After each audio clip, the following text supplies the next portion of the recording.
Melati kuntum tumbuh melata, sayang merbah di pohon cemara. Assalamualaikum bulannya kata, salam sembah pembuka bicara. Assalamualaikum warahmatullahi wabarakatuh dan salam sejahtera.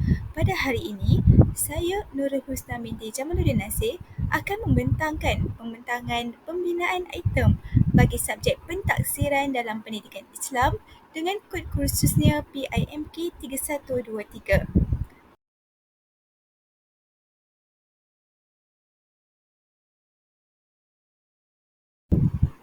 Pertama sekali, marilah kita bersama-sama melihat item iaitu soalan objektif bagi pembinaan item yang telah saya jalankan.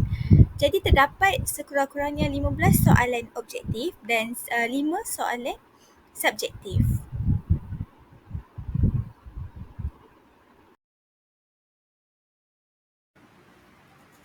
Sebagaimana yang telah kita pelajari dalam taksonomi Bloom, terdapat sekurang-kurangnya 6 aras yang kita ada untuk menguji murid dalam pentaksiran. Jadi, bagi aras yang pertama, itu aras yang paling rendah sekali, iaitu aras mengingat. Saya telah menggunakan contoh kata kunci tentukan bagi murid memilih jawapan yang betul tanpa kita uji kefahaman mereka. Di sini kita hanya menguji tahap ingatan mereka sahaja. Contohnya, kena pasti kalimah yang mempunyai hukum tanwin seperti yang tertera. Jadi murid perlulah memilih jawapan yang telah kita ada jawapan clue dia di soalan. Seterusnya, selepas kita telah menguji tahap mengingat murid ini, kita bergerak ke aras yang lebih tinggi sedikit, iaitu aras memahami. Di mana aras memahami ini kita hendak menguji tahap kefahaman murid-murid ini semasa melaksanakan ujian pentaksiran. Okey, bagi soalan aras memahami, contohnya pada soalan yang ketiga, di mana murid perlulah menjawab berdasarkan kefahaman mereka. Di mana soalan itu tidak direct, tidak seperti aras mengingat, iaitu terus kepada soalannya, tetapi pada aras ini murid-murid akan diuji untuk menentukan jawapan berdasarkan apa yang mereka fahami. Okey, contohnya, manakah antara berikut merupakan kepentingan beriman pada hari akhirat dengan betul? Jadi murid-murid perlulah menjawab soalan ini dengan kefahaman mereka, kerana pada aras ini jawapan boleh berubah secara ayat yang berlainan, kata kunci jawapan yang berlainan dan sebagainya. Begitu juga untuk soalan yang ketujuh, di mana soalan ini merupakan soalan pada aras memahami. Di sini juga kata kunci yang digunakan adalah pilih jawapan yang betul, di mana mereka perlulah memilih jawapan yang betul berdasarkan aras kefahaman mereka.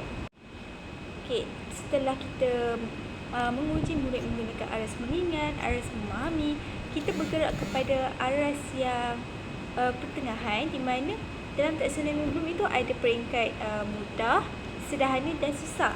Di mana di peringkat yang sederhana ini, di tempat yang ketiga lah kita lihat, iaitu aras mengaplikasi, di mana pada aras ini kata kunci yang boleh kita tentukan ialah kita boleh gunakan ialah tentukan, gambarkan.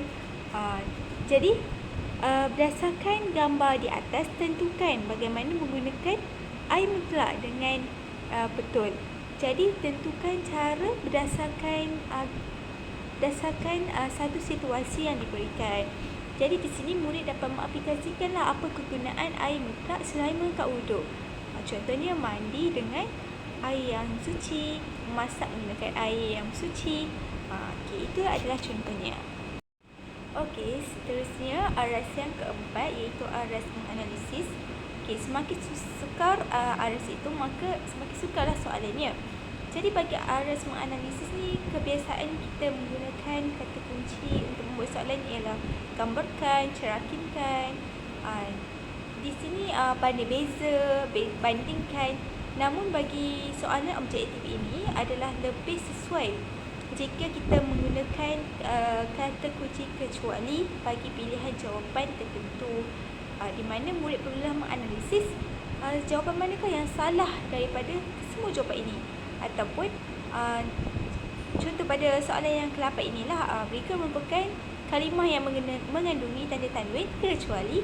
Jadi murid perlulah menganalisis manakah kalimah yang tidak mengandungi tanda tanwin. Seterusnya, kita gerak kepada soalan subjektif pula, di mana pada soalan subjektif, kebanyakan soalan subjektif ini kita menggunakan aras yang tinggi dan juga aras sederhana. Okey, bagi soalan yang pertama kita boleh lihat pada soalan subjektif, di mana saya menggunakan aras mengaplikasi.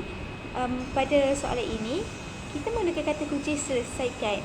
Di mana pada soalan ini, murid hendaklah menyelesaikan ayat berikut ataupun dialog berikut dengan jawapan yang betul. Okey, di sini mereka dapat mengaplikasikanlah apa yang pelajaran yang telah mereka pelajari. Okey, sama juga seperti soalan objektif, bagi soalan subjektif ini, pada aras menganalisis, murid perlulah membanding beza jawapan antara dua jawapan. Jadi, pada soalan kedua ini, murid hendaklah membanding beza di antara kelebihan mengamalkan adab terhadap keluarga dan akibat tidak mengamalkan adab terhadap keluarga. Terakhir sekali ialah soalan aras menilai. Soalan aras menilai ini merupakan salah satu aras yang tertinggi dalam taksonomi Bloom. Jadi pada aras ini, saya telah menyediakan soalan perbandingan di antara satu situasi yang baik dan juga satu lagi situasi yang tidak baik, supaya murid dapat menilai manakah satu situasi yang baik dan mereka hendaklah memberikan justifikasi terhadap jawapan mereka. Contohnya pada soalan ini, soalan berkaitan dengan kegunaan air. Situasi yang pertama di mana seorang lelaki melakukan pembaziran dengan tidak menutup paip air, manakala situasi yang kedua merupakan situasi masyarakat awam yang sedang membersihkan kawasan sungai yang dipenuhi dengan sampah. Jadi pada soalan ini, murid hendaklah menilai situasi yang baik dalam kepentingan penggunaan air dan memberikan justifikasi bagi jawapan mereka. Itu sahaja bagi pembentangan saya pada hari ini. Sekian, terima kasih.